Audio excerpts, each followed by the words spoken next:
Right. Media అంతా కూడా questions అడిగే ముందు సంజన గారి ఎక్స్పీరియన్స్ ఎలా ఉంది ఏంటి అన్న వివరాలు తెలుసుకుందాం. రైట్, సంజన గారు మీకు ఏ విధంగా అనిపించింది before Bigg Boss and after Bigg Boss మీరు బయటకు వచ్చిన తర్వాత what differences you have notice? Before అందరికి చాలా ధన్యవాదం ఇక్కడ దాకా వచ్చినందుకు. నా గురించి బాగాలేదు, నాకు క్షమించండి. కానీ ఇక్కడ ఆల్రెడీ చేశాను కాబట్టి ఖచ్చితంగా రావాలని వచ్చేసాను. చాలా ఆనందంగా ఉంది తెలుగు మీడియాకి బిగ్ బాస్ సక్సెస్ అయిన తర్వాత వచ్చేసి ఇవాళ కలుస్తున్నానని నాకు ఎంత ఆనందంగా ఉందని అసలు నేను మాటలు చెప్పలేను.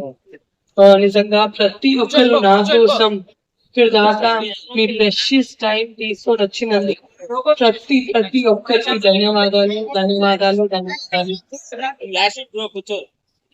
బిగ్ బాస్ జర్నీ ఒక ఎంతైనా మాట్లాడితే ఇప్పుడు మాట్లాడడం మొదలు పెడితే రేపు కూడా ఇంత టైం దాకా మాట్లాడొచ్చు. అన్ని విశేషాలు ఉన్నాయి ఎందుకంటే 3.5 months జర్నీ అయింది అది.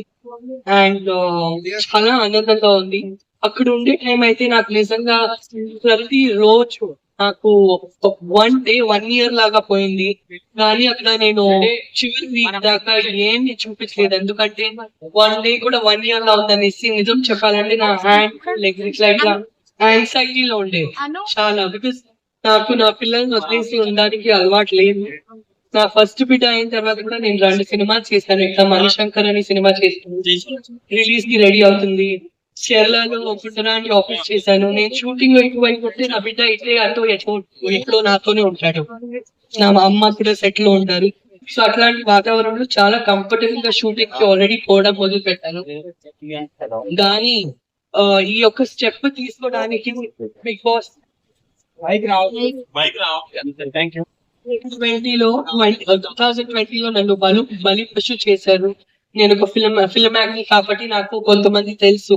వాళ్ళకు ప్రాబ్లమ్ దొరికిపోతే జస్ట్ బికాస్ నేను ఒక ఫిల్మ్ యాక్టర్ నన్ను లాగి అందులో ఏమీ ప్రూఫ్ లేకుండా ఇన్నోసెంట్ అయిన నన్ను పెట్టేసి చాలా ఇబ్బంది పెట్టారు.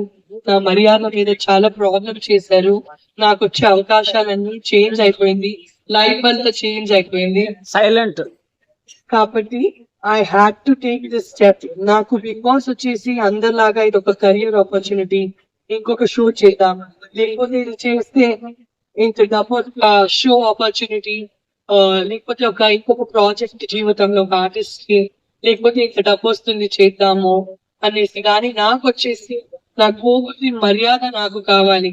నాకు ఆ పర్టికులర్ లీగల్ ప్రాబ్లం అయిన తర్వాత, లీగల్ ప్రాబ్లం నుంచి నేను బయట వచ్చిన తర్వాత కూడా కొంతమంది ఆ లీగల్ ప్రాబ్లం అయిపోయింది ఇంకా కాష్ అయిపోయింది హైకోర్టులో అనేసి చాలా కొంతమంది అది పబ్లిష్ చేశారు. దానివల్లే నాకు చాలా ఇబ్బందిగా ఉండే. ఎన్నో సంవత్సరాలు అంటే 2020 నుంచి 2025 ఎన్నో రోజులు నేను ఒంటరిగా పిల్లో మీద ఏడ్చి నిద్రపోయాను. నేను ప్రెగ్నెంట్ కూడా ఉంటే ప్రెగ్నెన్సీలో కూడా నాకు ఇట్లా జరిగింది అనేసి నాకు ఒక మెంటల్ ట్రామా లాగా ఉంది. కానీ నాకు ఓడిపోయే ఒక స్పిరిట్ నా లైఫ్ లో లేదు. బికాస్ నేను ఒక సెల్ఫ్ మేడ్ పర్సన్ వి. నేను ఫిల్మ్ ఇండస్ట్రీలో అయినా 55 ఫిల్మ్స్ చేశాను, కన్నడలో, తమిళ్లో, మలయాళంలో, తెలుగులో. కానీ నేను ఓడిపోయే మంచి కానీ కాదు. నేను ప్రతి ఒక్క ఛాలెంజ్ లైఫ్ లో స్వీకరిస్తాను. దీన్ని కూడా పాజిటివ్ గా మార్చాలి. ఎందుకంటే చేయలేని తప్పుకి ఏమి సాక్షి లేకుండా ఇది చేసింది అది చేసింది అనేసి ఎన్నో రాంగ్ థింగ్స్ పబ్లిష్ చేశారు. దీని నుంచి నేను బయటపడాలి. నా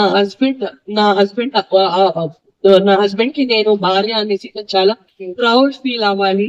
నా హస్బెండ్ ఇంట్లో ప్రతి ఒక్కరు, మా ఇంట్లో ఒక ఫోటో